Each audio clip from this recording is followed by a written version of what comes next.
ጤና ይስጥልኝ አድማጮች እንደምን ቆያችሁ ከአሃዱ ኒውስ በሰዓቱ የተሰሙ ሁለት መረጃዎችን ወደ እናንተ ለማድረስ ብቅ ብያለሁ እስከ ፍጻሜው ድረስ አብራችሁን ቆዩ ክቡራትና ክቡራን በሰዓቱ የመረጃ ክፍለ ጊዜያችን የምታደምጧቸው ሁለቱ መረጃዎች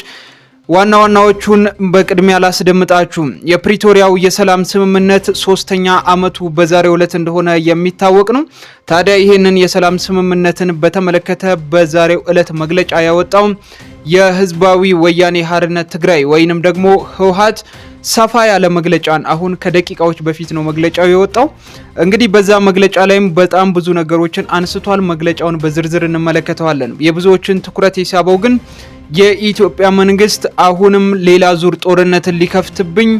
በዝግጅት ላይ ነው የሚለው መግለጫው ላይ የተካተተው ሐሳብ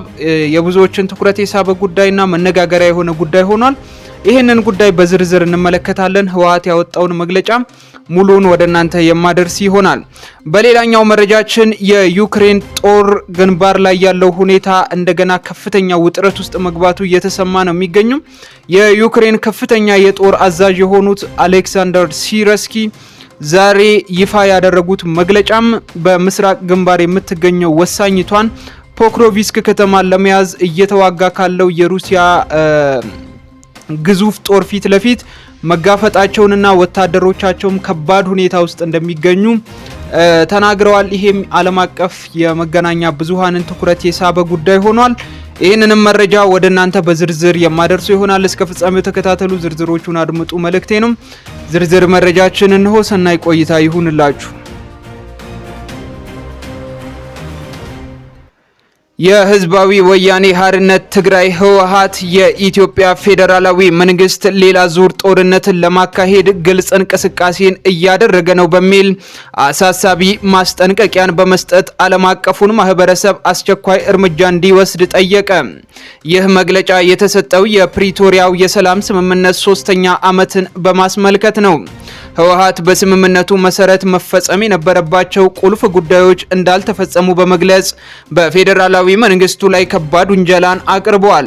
ከ3 አመታት በፊት የደም አፋሳሽ ጦርነቱን ያቆመው ስምምነቱ ቢሆንም ህወሓት እንደገለጸው ግን ጦርነቱ በዝምታ የሚካሄድ ዘር ማጥፋት ሆኖ 5 አመታት ተቆጥረዋል ብሏል በሁለቱ አመታት ጦርነት ወቅት የትግራይ ህዝብ በጭፍጨፋ በጾታዊ ጥቃት በመፈናቀል እንዲሁም በንብረት ዘረፋና በውድመት እንደተጎዳም ገልጿል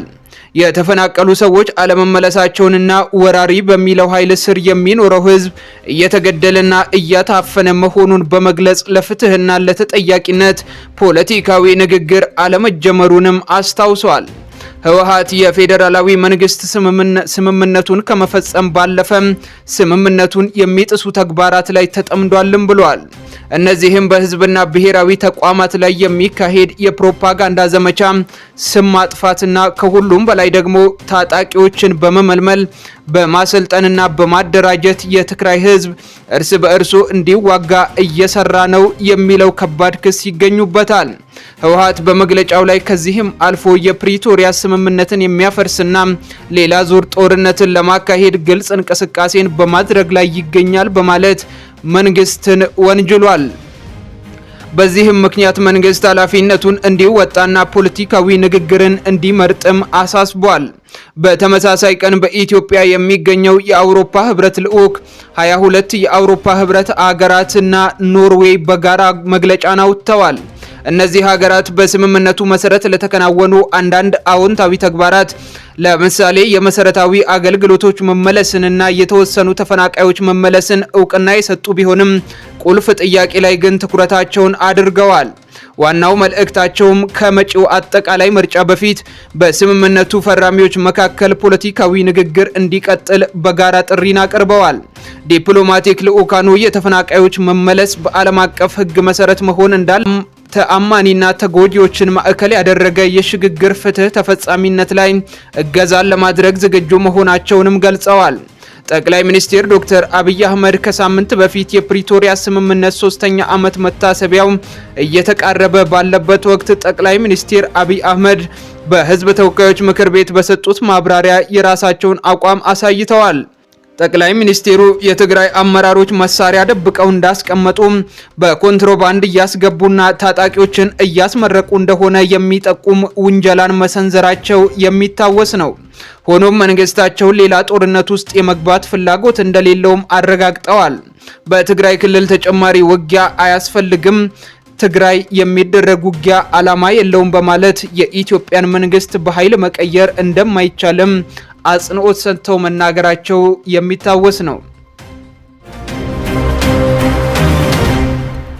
የዩክሬን ጦር ግንባር ላይ ያለው ሁኔታ እንደገና ከፍተኛ ውጥረት ውስጥ ገብቷል። የዩክሬን ከፍተኛ የጦር አዛዥ የሆኑት አሌክሳንደር ሲረስኪ ዛሬ ይፋ ባደረጉት መግለጫ በምስራቅ ግንባር የምትገኘውን ወሳኝቷን